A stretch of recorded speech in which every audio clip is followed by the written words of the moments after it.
Art is the last thing people need, and art is the first thing people stop buying if economically there is some issues. If you are in it for long term, it's like with the stock market. 1 year can be great, another a little bad, but next year is better. Hi, welcome back to How Much Can I Make, the podcast about jobs and careers. I'm your host, Mirav Ozeri. Before we start today's show, I want to tell you that next week's episode is with a death investigator. And trust me, you do not want to miss this one. Today, I chat with sculptor Alex Kveton and his wife Barbara about turning creativity into a real business and running it as a team. Alex works with metal, and his sculptures can be found at the MoMA, the Jimmy Carter Presidential Library, and museums and galleries around the country. We talk about the business of art, escaping communist Czechoslovakia, gallery commissions, and what it really takes to make it as a working artist in America. So let's hear it from them. Barbara and Alex, thank you so much for doing it, for one thing. I really appreciate it. Yes, hi, Miro. Hi. Nice to have you here. Thank you. So you deal with the marketing and you help Alex in the design. Yes, Alex has an all art career before we met. But once we met, I already had several years experience of working as an entrepreneur. So we talked and decided that it would be interesting to enter art business together. I, of course, pursue more education, which was required to do art business, yes. Okay, Alex. So you're the artist. Yeah, I'm the artist, and first of all, I would like to thank you to make the interview and somehow to get closer to the life of artist who came from far away and tried to make his American dream. Okay, this is what I want to hear about. You actually you were born and raised in Czechoslovakia. That's Both correct. of you, correct? Both of us, yes. Yes. Were you an artist in Czechoslovakia? Absolutely, yes. But what was your trajectory like? Where did you start? I always want to be artist. But my father, he was in a construction business, engineer, doing that real work. And he said, no, you don't gonna go to the art school right away. You're gonna go to technical school. You're gonna learn craft. You're gonna learn how to work ethics and everything. After the school, you become like a foreman in a shop. But what did you study in a technical school? That was engineering. Engineering, okay. Construction and engineering. And working with the metal. That's why later everything started evolving from the previous education, which was thanks to my father. He pushed me to do the technical school. After that, I was lucky and I was admitted to Art Academy in Prague. Okay. Where I studied for 6 years sculpture and industrial design.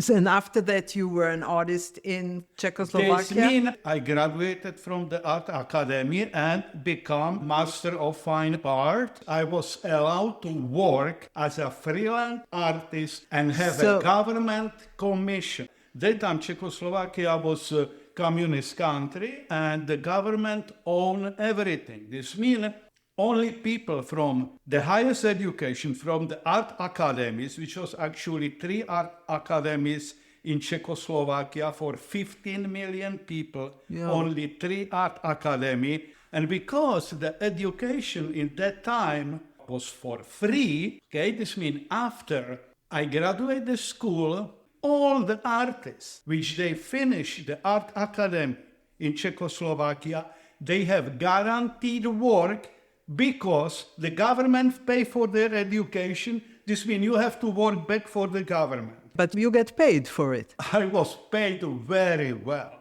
Because the communist system, everybody knows that time, I'm talking about 70s or 60s, 70s, this time, East European, East Germans, Soviets, they were the greatest athletes. They were the scientists. They were artists because was some kind of propaganda and the government supported people. So what made you come to America? Because I realized I make the money, but I don't have a freedom. What do you mean? You had to do pieces that they told you what to do? Absolutely. If you have a government commission, you have a Communist Party member who oversee and be sure it's not against their ideology. You cannot do whatever stuff you want. So what dream did you have? What kind of pieces you wanted to do that you couldn't do there? No, first of all, when you are young, you want to travel. No traveling. Right. They don't let the people travel. Right. Was maybe to the other socialist, communist country in Europe, but Right. that's it. I want to travel. What made you decide and how did you do it to move from Czechoslovakia to America? Okay, I am big time skier. And I was lucky to get, was the first time, I go there, I return back. Okay, next year, was not even next year, that was basically the same year because we were skiing in February, March, and in the summer I have had other opportunity to go to Mallorca, Spain. To do what? Just for vacation. Then I go for the permission, and it was like a police department, some kind of, he said, no, you cannot go twice a year out of the country. And they say no. Okay, next year, again with the same group of skiers, I go to Austria, I will not come back. I said, that's it. I'm not So coming from back. Austria you went to where? That time, that was with my first wife. We went to Austria, to American embassy, and we said, we are refugees, we don't want to come back. We would like to go to United States. And they say, okay, 11 months we were there in Austria waiting for that vetting process be complete. And we came here as legal immigrants. And basically we have a green card. And after 5 years, I become American citizen. So you came to America, you are not known here, you were known in Czechoslovakia as an artist. How do you start working as an artist here? I don't start working as an artist for myself. I start working as a fabricator for other sculptors. Okay. I start working in the metal, steel, bronze, copper, whatever. Okay.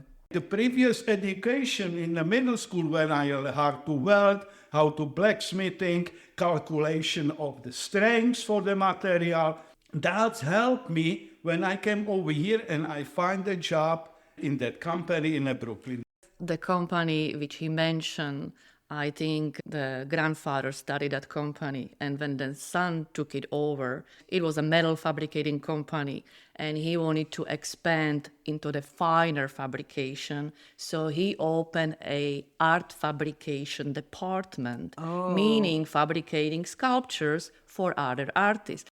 That my department grow and we start working with very famous people, Robert Indiana, Jeff Koons, Larry Bell, and others. Yes. This mean they came with some kind of sketches idea, and somebody has to make 10, 20, 30 feet sculptures from it. This mean you cannot just enlarge it. You have to calculate a lot of things in. I know that. Yeah, you went to technical school. Exactly, and I am able to provide that for the company and for the artists. And we have a very interesting client that time in the company. Her name was Edwina Sands, and he was the granddaughter of Winston Churchill, with a lot of talents, but a lot of connection, very nice lady. We could become the dear friends. One day she said, look, she looks at the sculpture, and she says, I don't know, is it my sculpture or is Miss Alex's sculpture? So when did you go independent? Now, I start work for the company. I don't speak any English that time. I try to going from the gallery to gallery, showing the pictures, and I make little small statue, you saw them up there. Nobody very interested. Because all of a sudden now you're competing with 100,000 artists. In Czechoslovakia you had 150. Exactly. I met the Koons historic, and she told me, Alex, listen, in New York City is maybe 100,000 artists. From those 100,000 artists, maybe 20% have a chance to show in the gallery. And from those 20%, maybe 5% actually sell. Right. And that was something for me. I said, wow, I know what I'm going to do now. I guess not just that, but America, Alex came to United States in 1983. And when did you come to America? I came in 94. Okay. I came after the Revolution. America was a big dream. America and I hope it still is, was a country of impossible opportunities. Right. And he didn't mention that when he was in Austria for 11 months waiting for his legal papers to come to United States, he was working as an artist and he completed several commissions. And for him, it was encouraging, like, oh my God, once I get to United States, I'm going to be busy, crazy, because he's talented and he has that education. But unfortunately, the competition here is completely different because it's not based on education. It's based on, I decide to be an artist today. Collection. So the competition is huge and it's not categorized, this is a master of fine art. That competition, I guess he was not expecting that. Everybody here is an artist. But when did you go on your own idea? That time, we are talking like in 1990 or something. I live my American dream. I have a beautiful house with big in-ground swimming pool, driving 12-cylinder Jaguar. That was something for the boy from the communist country. That was the dream. I travel. And I was there for 20 years. Wow. Wow, exactly, wow. And some of those sculptors which I make their work, they said, Alex, what the hell you are doing over here? You are sculptor in your own rights. After 20 years, finally, I say, okay, that's it. I'm gonna go on my own. So what did you do? You started to do work in your home, or? Yes, I have already small studio in my home, welding machine and stuff like that. Oh. And then I met the Barbara. When we met, I said, oh my God, you're so fabulous. Why don't you do more? And he had some small show in New Jersey Gallery and here and there. And I said, I'll support you. Let's try. So we started. What was the first piece you sold? Oh gosh, I don't remember because you need to first create really big inventory. And how long did that take? He really started working hard. He was working weekends, long times. Once you have 5-6 pieces in sculptures, so we already got some contacts with some galleries, with some showrooms. He started to do his stainless steel sculptures, which got very popular. What's your favorite metal to work with? Stainless steel, mostly, yeah, stainless steel. Why? Because it doesn't rust and it lasts for... Not just because they rust, because the product is very fine. Okay. See, a lot of sculptures from the stainless steel, they have the rough kind of grind marks. They look like a satin kind of grind marks. With this kind of finish, you could hide a lot of imperfection. Right, of course. Now, if you have a mirror finish, every slight imperfection shows screams out, absolutely. And I'm doing that in mirror finish because not so many artists could do that. Okay, got you. So let's back up for a second. What is your process? You have an idea, you sketch on paper, then Barbara comes into the picture? For now, as right now, I think we really work closely, collaborate almost on every piece. Meaning I'm his very first critic and everything. And we got to the point of our business, and he's not 28 anymore, that whatever comes out of his studio, I want to be a wow piece. Because I know if I bring that wow piece to gallery, somebody will go wow and buy it. I don't need him make pieces for inventory. Do you have to go to the galleries yourself, or you have somebody representative that goes? No, we do directly. Yeah. You do directly? Years ago when we started that, it was really long research. Like we would go through all art magazines, online websites. We would pick up some city and we would go and walk through the galleries because you need to make a research if the gallery is suitable for his style of artwork. Remember the first gallery that showed you? No. I guess Florida. No, first gallery was in Jersey. At that time, we were also going a lot of those art fairs. We're talking about like early 2000. We were in Javits Center. And the Trowbridge Gallery from like suburb of Washington, they bought whole collection, I think was like 6 sculptures. Yeah. Wow. They were starting new gallery. You probably celebrated. We said, oh my God, that was something This don't happen so often, but they wanted new work. We were very happy that time. We were working with them for several years, and slowly some gallery approached us because they saw the work somewhere, and that the business grow up. All right, tell me about the process. You come up with an idea, and then what? I make first a drawing, and then because the sculptures are three-dimensional object, I make a three-dimensional study from the cardboard paper, because the cardboard paper behaved like a sheet of metal. You could cut it, you could bend it, you could twist it. So then what? You put it together as a three-dimensional piece? Usually when I make the sculpture in a cardboard on the first idea, I make like in a double.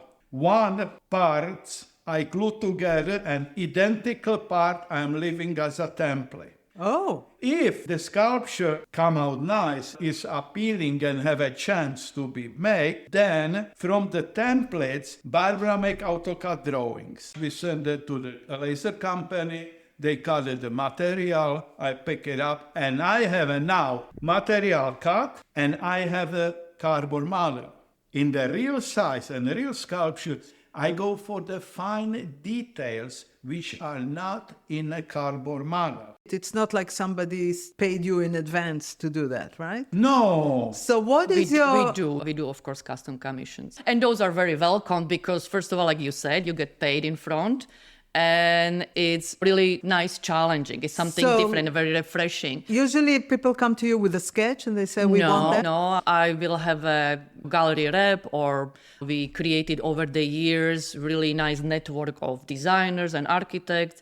And they will say, hey, I'm doing this client's house. Can I send you a picture of the living room? I envision something there.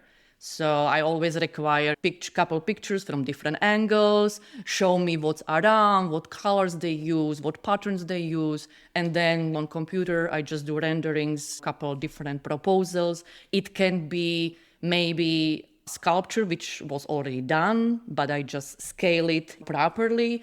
Maybe just a sketch which he did. When I make it on a computer, look like it's already sculpture. I may do 2-3 proposals, just maybe different color, different shapes, and they pick up. How do you price? You tell the clients what it will cost them. You don't know how long it will take to design. We do. Just me and Alex, we've been doing this for 25 years. So you more or less know the price of the metal. He knows like how much welding is involved, so he can calculate how long it's going to take him. And then, of course, over the years, we build up certain price range. Like on the beginning, when you start, what they say that when artists ask, so how much I'm supposed to charge for a painting? They say you should charge per hour how you value your work. So you may start at $50 an hour, $100 an hour. But now Alex worth a lot more an hour. Exactly. Okay. But our prices are stable. That means like when you have a one sculpture 8 foot and it's $40,000, $50,000, it's very rarely that there will be another 8-footer which will be $150. You know what I mean? Right. We already have prices which are stable. Right now we are represented 7-9 galleries. All prices everywhere are same. Okay. And it's like almost now, I would say, by size. But you love to work with stainless steel. I assume that's expensive, right? So the prices are, of course, different. Aluminum maybe cheaper, stainless steel more expensive, bronze even more expensive. There are even different alloys of bronze. But the point is that in the last couple of years, and especially now with all the tariffs, the prices of metal tripled. But because we've been in this business for so long and our prices got to a certain level, the prices of material are not as significant because we are self-sufficient, which is very important. What do you mean by that? That we do everything on our own. If you need a guy who is going to weld it, if you need a guy who is going to bend it, suddenly you are paying other vendors, other people, and the cost out of your pocket goes out. What is the biggest expense that you have that people don't know about and don't think about? Biggest expense? Commission, gallery commission. What do they take? 50%. 50? 50, yes. You see your expression, wow, 50%, it's a lot. But good gallery for the artist could do more than the artist could do for himself. Yes, of course. It's a good gallery, I said, always deserve it because they make a home show, they make all kind of advertising, they are outside, they work with designers. And if me or Barbara would do this kind of work, what they doing, then it's not possible. So let me ask you something. The gallery has 10 of your pieces and they see the 2 are selling really well. Do they come to you and say, make more like this? Absolutely. And you do. So what I want to know, at what point your art changed from, if it did, changed from passion to business? It did not. It did not. And I'll tell you for myself, it's because he's an artist, he works creatively, and he's not bothered by the business part at all. Okay. Are you the one that is the I'm the one. So So tell me about navigate him. Like we were talking about, okay, so he designs the piece, he makes the cardboard model, and now we're going to decide what size we're going to do. I know what size we're going to do because I know what gallery is requesting, what sold, what we need to replace, what sizes we need to replace. You can be in many levels of art business. You can be in different fancy galleries, having monthly shows. It's beautiful, but you may sell or not. And then on the end of the month, you have to pack your pieces and take it back home. Right. We have a mostly, I call it, I'm not even sure if it's a proper, but I call it commercial galleries. That means we are on a permanent exhibition. Okay. Oh, okay. And you said that people come for custom work. And then you still have to pay 50% to the... Yes. Really? I would never... If somebody approaches me and say, oh, I saw your work, I'm looking for some piece. Where did you see our work? Oh, I saw it in Palm Beach in a gallery. I'm sorry. They are doing good job that you saw it there, so you have to go through there. Oh, wow. Because you don't want to ruin it for yourself. What am I risking? It's not worth it to go beyond the gallery. We have a gallery representations for 25 years. We are with another gallery for 15 years. Wow. You don't want to ruin your long-term relationship and maybe potential great business for another decade just because going behind the back and selling one piece. If somebody saw some publication or video and they saw Alex's work and they come to you and say, could you do something like this for me? Would you still have to pay that? In sculpture is three-dimensional, so usually people like to see it. Okay. We rarely sell online. Maybe our galleries do, but we rarely sell online because, the piece needs to be seen. You mentioned before that you have something in the MoMA. You have major collectors. You have lots of galleries. What was the first big break that you got? There is never a break. No, I think that was just study. There is never a break. Art is the last thing people need. And art is the first thing people stop buying if economically there is some issues. Our business is like a stock market. This is the podcast for people, how much you can make. So I'm not going to say which is nothing what is not going to be true. If you are in it for long term, it's like with the stock market. 1 year can be great, another a little bad, but next year is better. And we've created really nice network, galleries, architects, designers. So if you spread your eggs between many baskets, there is a big chance you will make a profitable year because it comes from so many places. You showed and you sold art in Europe and in America. What is the difference between the clients in Europe and America? Do they look for different things? Do they pay less? The market is completely different. Oh. For some reason, America, I don't know how it was before, just in those 3 decades I've been here, Americans always are buying art. In Europe, it's maybe the top 1% or not even. Yeah. It's maybe you buy a small painting about the couch to the living room. Here, people want to be surrounded by beautiful pieces and not just the home goods, but quality, high art. And we know some European artists, you would never make such a good art business in Europe. I know you have some public art in some places. What's the process of getting a project like this together? Alex did a couple commissions, Jimmy Carter Presidential Library and the Terrytown Headless Horseman Museum. When I stepped in and I did a research what it takes, it's a very extensive process. Oh. It's a completely different level of business. Most of the time, you even have to hire professional proposal writer because the criteria, how it's supposed to be written, it's very strict. You need to detail the cost, how much is material, how much is the labor, how much is packing, shipping. Installation usually involves the union workers. It's so complicated. It was so complicated. But it's still worth having, right? It is. Yeah. What would you say is the biggest challenge about being a sculptor in America? Sell your work. Sell the work is the biggest challenge. Because otherwise everything is here. Material, no problem. You could have a space. You could have everything.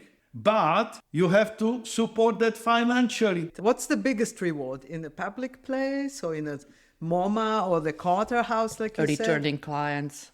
It's like when you meet a client collector and you learn they have 5, 6, 7 pieces of yours. Alex's portfolio has so many varieties, styles and sizes. So clients come back because they can have a piece which is a tabletop piece, or they have a niche, or they have a shell, they have an empty corner. Outdoor. You do a lot of outdoors. Outdoor. So I guess the best reward is like when somebody comes and says, oh my God, like we have 5, 6 of your pieces and we love this.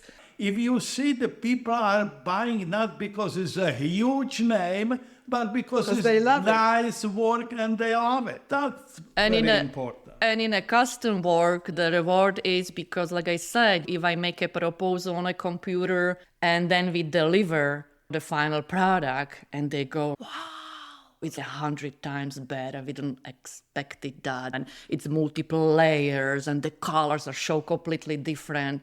So, yeah, the wow effect, of course. That's fantastic. What is a dream project that you would like to do? What that you didn't get a chance to do yet?